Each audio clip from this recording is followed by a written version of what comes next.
मी सावित्रीबाई ज्योतिराव फुले या मालिकेच्या आजच्या भागामध्ये आपण बघूया.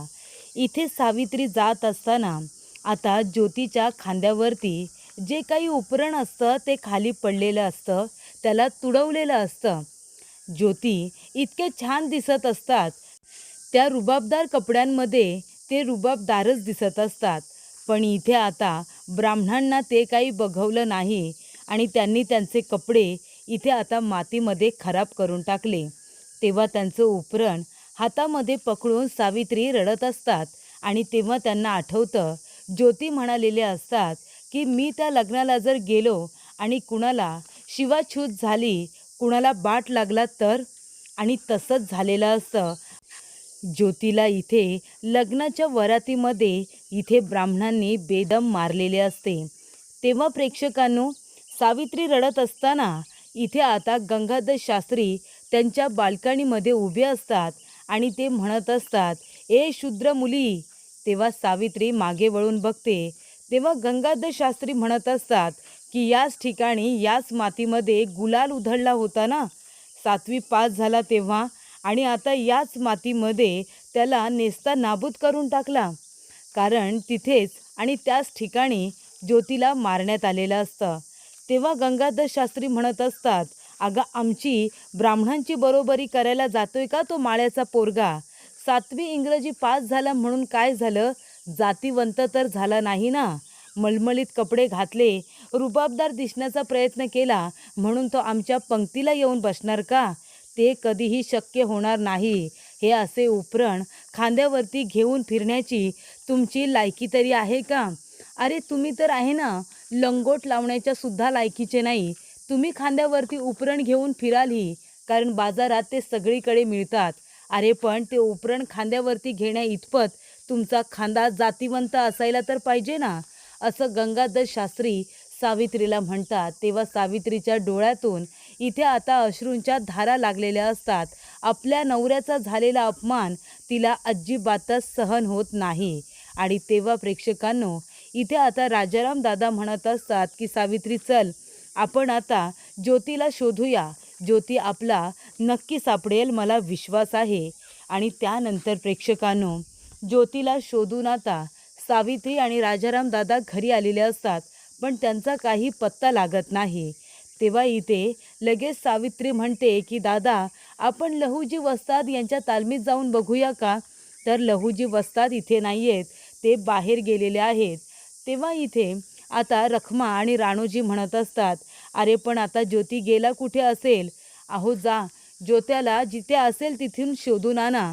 कारण का, हल्ली काय होतंय काही सांगता येत नाही. तर इथे राणोजी माळी म्हणत असतो की सांगलीतले जे सोनार आहेत ना, जे इथे सोन्याने मळलेले लोक आहेत, जी फुलं सोन्याची तयार करतात, अशा सोनारांना सांगलीतल्या ब्राह्मणांनी त्यांच्या जिभा छाटल्या. कारण काय, तर मंत्र म्हणाले म्हणून त्यांच्या जिभा छाटल्या. आणि मग काय, ही बातमी ऐकल्यानंतर सावित्री वगैरे सगळेजण जास्तीत जास्त घाबरलेले असतात. त्यानंतर इथे दादा म्हणतात की चला, लहूजी वस्ताद यांच्या तालमीत जाऊन बघूया, आजूबाजूला कुठे आपला ज्योती बसलाय का ते. तेव्हा बघायला आलेले असतात, पण लहूजी वस्ताद यांच्या तालमीमध्ये सुद्धा ज्योती आता नसतात. त्यानंतर इथे लगेच सदाशिव आणि त्याची बायको हे दोघे जण घरी माफी मागायला आलेले असतात. ते म्हणत असतात की ज्योतीच्या बाबतीत वरातीत जे घडलं ते घडायला नको होतं. खरं तर माझी चूक आहे. ज्योती माझा बालपणीचा मित्र म्हणून त्याला लग्नाचं आमंत्रण दिलं, पण त्या लोकांच्या डोळ्यात ते आमंत्रण इतकं खुपेल मला खरंच वाटलं नव्हतं. तेव्हा इथे रखमा म्हणत असते, अहो तुमचं काय बी चुकलं नाही, तुम्ही आमंत्रण दिलंही, पण याला कळायला नको का की लग्नाला जायचं की नाही ते. तेव्हा इथे लगेच सदाशिव म्हणत असतो की मी जातो आणि ज्योतीला शोधण्याचा प्रयत्न करतो, जिथे कुठे असेल तिथून आता घेऊन येतो. तेव्हा इथे रखमा म्हणत असते, ए बाई सावित्री, अगं तू का तुझ्या नवऱ्याला जाऊ दिलंस ग? थोडंसं त्याला थांबवायचा प्रयत्न करायचा ना, बायको आहेस ना, थोडं ताब्यात ठेवायचं. तेव्हा इथे आऊ म्हणत असते, ए वहिनी, अगं सगळेजणच तुझ्यासारखे नसतात ग, सगळेजण तुझ्यासारखे नसतात. जे इथे नवऱ्याला ताब्यामध्ये ठेवतील. त्यानंतर इथे घरातले सगळेजण टेन्शनमध्ये असतात की आता ज्योती कुठे गेला असेल, कुठे तो सापडेल या शोधामध्ये असतात. आणि इथे गंगाधर शास्त्री मनापासून हसत असतो, कारण गंगाधर शास्त्रीच्या मनासारखे झालेले असते. तो म्हणत असतो, त्या ज्योत्याची काय वाट लावली, सगळीकडे आमच्या स्वारींची इथे चर्चा, असं गंगाधर शास्त्रीची बायको आता म्हणत असते. ती म्हणत असते की शेवटच्या पंक्तीमध्ये बसलेल्या बायका तर कशा पद्धतीने त्या ज्योतीला ओरफडत नेलं, फरफटत नेलं ना, त्याचीच चर्चा करत होते.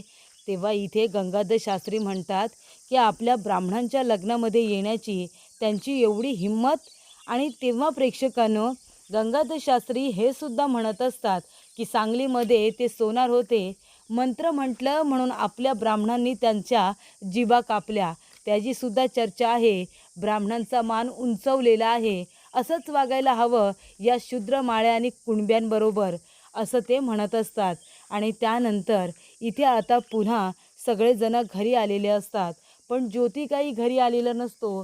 सगळ्यांच्या झोपा भुका हरपलेल्या असतात. कधी एकदा ज्योतीला डोळे भरून बघतोय असं सगळ्यांना झालेलं असतं. तेव्हा इथे दादा म्हणत असतात की कोतवालकडे जायला पाहिजे, कोतवालांकडून आलं पाहिजे. आणि तेवढ्यातच दादा कोतवालकडून जाऊन आलेले असतात. तेव्हा इथे कोतवालांना विचारलं, ते म्हणाले की उद्या सकाळपासूनच शोध सुरू करतो म्हणावं. तेव्हा रखमा म्हणते, मी काय म्हणते, एक काम करा, आपल्या गावातल्या हिरेमध्ये सुद्धा बघा. तेव्हा आऊ म्हणते, अगं ये वहिने, जरा गप्प बसलीस का, तुझ्या जिभेला काही हाड वगैरे आहे की नाही. तेव्हा इथे ज्योती आता आलेला असतो. खचून गेलेला ज्योती पहिल्यांदाच इथे सगळ्यांनी बघितलेला असतो. सगळ्यांनाच खूप जास्त वाईट वाटत असतं. ज्योतीला या अवस्थेमध्ये कधीच कुणी बघितलेलं नसतं. काय रे ज्योती, कुठं होतास लेकरा, असं आता चिमणा विचारते. दादासुद्धा धावत पडत येतात. ज्योती, अरे बाळा, कुठं गेला, कुठं होतास र, ठीक आहेस ना तू. तेव्हा इथे पारू आता रडत असते. पारू म्हणते, दादासाहेब, अहो कुठं गेला होतात तुम्ही तात्यासाहेब, तुम्हाला कुठं लागलं तर नाही ना, त्या मेल्यांनी तुम्हाला फरफटत नेलं ना, कुठे लागलं असेल तुम्हाला. तेव्हा इथे पारू म्हणते, आमच्या दादासाहेबांना ज्या हाताने फरफटलं त्या हातामध्ये किडं पडतील, ज्या पायाने लाथ मारली ना देव त्यांचे पाय झडेल, आणि ज्या तोंडाने त्यांनी शिवीगाळी केली असेल ना त्यांचं तोंडसुद्धा सडेल. माझ्या तात्यासाहेबांजवळ त्यांची उभं राहायची सुद्धा लायकी तरी आहे का. आमच्या तात्यासाहेबांनी इतकं शिक्षण घेतलं आहे, त्यांचा इतका रुबाब आहे, त्यांचं नाव आहे, त्यांची लायकीसुद्धा नाही आहे आमच्या तात्यासाहेबांबरोबर उभं राहून बोलायची, आणि त्यांनी तुमच्यावरती हात उगारला. पारू खूपच जास्त रडत असते, कारण ज्योती जेव्हा लहान असतो तेव्हा पारूचं लग्न झालेलं असतं. मग तिने एखाद्या मुलासारखंच ज्योतीला लहानाचं मोठं करून जीव लावलेला असतो. त्यामुळे ज्योतीच्या बाबतीत काही वाईट वंगाळ घडलं तर इथे पारूला वाईटच वाटत असतं. त्यानंतर इथे आता आऊ म्हणत असते की जा बाळा जा, आतमध्ये जा बरं. राजाराम दादा म्हणतात, ज्योती जे झालं ते झालं, सगळं विसरून जा, मनातून राग काढ आणि जा बरं आता आंघोळ कर आणि आराम कर. तेव्हा इथे आता ज्योती आतमध्ये निघून जातो. तेवढ्यातच इथे लगेच रखमा काय म्हणते, अरे काय त्याला तुम्ही घरामध्ये जायला सांगितलं, विचारायचं तरी ना, काय झालं, कसं झालं, कशासाठी मारलं. तेव्हा आऊ म्हणते, ए बाई वहिनी, तू गप्प बस ग, आत्ताच आलाय ना त्यो, सगळं काही आजच विचारायचं आहे का, उद्यासाठी सुद्धा काहीतरी ठेव, जा तू घरला जा, असं आऊ आता म्हणालेली असते. तेव्हा इथे दादा म्हणतात, जाऊ दे, आपला पोरगा जिवंत घरी आला ना, तेच महत्त्वाचं आहे. हे ऐकल्यानंतर सावित्रीला खूप मोठा धक्का बसतो. म्हणजे लग्नाला जाण्याची एवढी मोठी किंमत की ती माणसं आपल्या माणसाचा जीवसुद्धा घेऊ शकतात, जीव इतका स्वस्त झाला आहे का. त्यानंतर इथे ज्योतीला आता आठवत असतं किती कठीण प्रसंगातून ज्योतीने इतकं उच्च शिक्षण घेतलेलं असतं. सगळ्यांचा विरोध पत्करून, आपल्या इथे दादांचा विरोध पत्करून, समाजाचा विरोध पत्करून, त्या समाजामधले ते पाखंडी लोक ब्राह्मण त्यांचा विरोध पत्करून त्यांनी हे शिक्षण घेतलेलं असतं. नावारूपाला आलेले असतात, नाव कमावलेलं असतं, पण तरीसुद्धा हे ब्राह्मण जात जात करून त्यांना कमीपणा देण्याचा प्रयत्न करत असतात, त्यांना कमीपणा देण्याची एक संधी सोडत नसतात.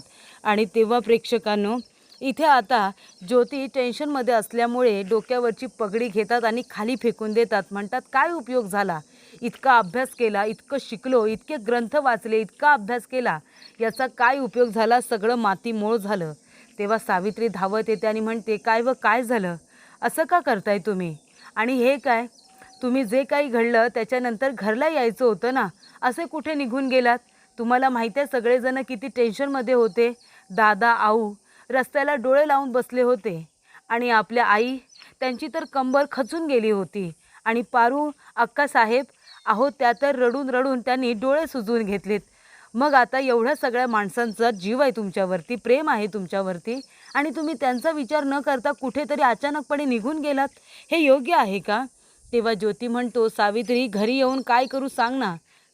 काय करू काय घरी येऊन? त्या लोकांनी माझा किती अपमान केला.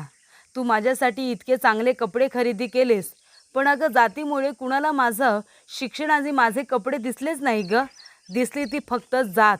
आणि तुला माहिती आहे, माझं मळमळीत उपरण, माझं मळमळीत धोतर, माझं मळमळीत इथे डोक्यावरती असलेली पगडी त्या लोकांनी पायाखाली तुडवली. माझं उपरण तुडवलं ग. आणि तो मळमळीत महागडा कपडा, याची आता त्या लोकांना गुणवत्ता समजली नाही, माझ्या शिक्षणाची गुणवत्ता समजली नाही, तर त्यांना फक्त माझी जात दिसत होती. आणि त्यामुळे त्यांनी मला हिणवलं. मला नाही नाही ती शिवीगाळ केली. माळ्याचा पोरगा हा आपल्या लग्नामध्ये येऊच कसा शकतो? शिक्षण घेतलं म्हणून त्याची जात उंच होत नाही, असं म्हणाले. आता तूच मला सांग सावित्री, इतका अपमान झाल्यानंतर, इतकं त्यांचं ऐकून घेतल्यानंतर मला घरी यावंसं तरी वाटेल का? माझ्या मनामध्ये त्यांचे ते शब्द आहेत ना, ते इंगळीसारखे टुचत होते ग, इंगळीसारखे टोचत होते. मला सहन झालं नाही हे सगळं. तेव्हा इथे आता सावित्री म्हणत असते, हे बघा, खचून जाऊ नका, बाहेर चला बरं. सगळेजण थांबलेत, तुम्हाला डोळे भरून बघायचं सगळ्यांना. तेव्हा ज्योती म्हणतो, नाही, मला नाही यायचं आहे बाहेर, मी इथेच बसून राहतो, मला आता कुठेही येण्याची इच्छा नाही. तेव्हा इथे सावित्री म्हणते, का बरं? तुम्ही इतके का खचून जाताय? मी तुम्हाला याआधी असं कधीच बघितलेलं नाही. तुम्ही अजिबात खचून जायचं नाही. त्या लोकांची लायकी नाही आहे, मी तर म्हणते, तुमच्यासमोर उभं राहण्याची.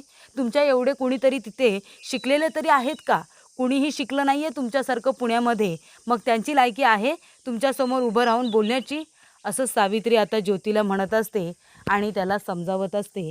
तेव्हा ज्योती सावित्रीच्या मांडीवरती आपलं डोकं ठेवून खूप जास्त रडत असतो, अगदी लहान मुलांसारखा इथे आता रडत असतो. आणि सावित्री त्याच्या डोक्यावरून, पाठीवरून हात फिरवून त्याला इथे शांत करण्याचा, धीर देण्याचा प्रयत्न करत असते. तरीसुद्धा ज्योतीचा तो झालेला अपमान ते काही विसरायला तयार नसतात. लोक सगळेजण बघत होते आणि मला फरफटत घेऊन जात होते. ही वेदना किती प्राणघातक असेल, त्यावेळी किती अपमान सहन केला असेल, हे आपल्याला आता बघूनच कळतं. तर प्रेक्षकांनो, येणाऱ्या भागामध्ये सावित्री इथे ज्योतीला समजावत असते की तुम्ही खचून जायचं नाही, तुम्ही हार मानायची नाही.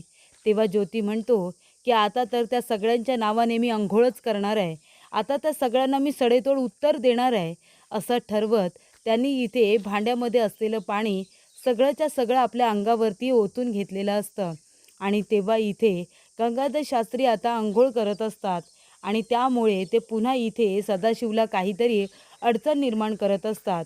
सदाशिव म्हणत असतो की ज्योतीला लग्नाचं आमंत्रण मी दिलं होतं, त्यामुळे जे काही बोलायचं मला बोला, मी माफी मागतो. तेव्हा इथे गंगाधर शास्त्री अजून इथे ज्योतीला त्रास होईल अशा गोष्टी करण्याचा प्रयत्न करत असतात. तर इथे सावित्री ज्योतीच्या खांद्यावरील जे उपरण असतं ना, ते धुवून काढत असतात आणि इथे डोक्यावरती असलेली त्यांची पगडीसुद्धा. आणि तेव्हा प्रेक्षकांनो, ज्योती म्हणतात की सावित्री, जाऊ दे, ते सगळं तू कशाला धुवून काढतेस? धुवून काढायची गरज नाही आहे. तसंही ते सगळं मातीमोल झालेलं आहे आणि ते धुवून ठेवलंच ना तर माझा अपमान झाला आहे ना, त्याची मला सतत ते आठवण करून देतील. सावित्री म्हणते, अजिबात नाही. का बरं तुमचा अपमान झाला आहे त्याची आठवण करून देतील? वेदना आहेत या वेदना, ज्या तुम्हाला त्यावेळेला वेदना झाल्या होत्या ना, त्याची सातत्याने ही आठवण करून देतील. आणि त्या वेदना आपल्याला आता कमी करायच्या आहेत. तुमचं इतकं उच्च शिक्षण आहे तरीसुद्धा तुम्हाला ही अशी वागणूक. मग आपल्या इथे जे लोक आहेत त्यांना कशा पद्धतीने सामान्य माणसाला वागणूक मिळत असेल असा विचार आता सावित्री आणि ज्योती या दोघांच्याही मनामध्ये त्यावेळा आलेला असतो.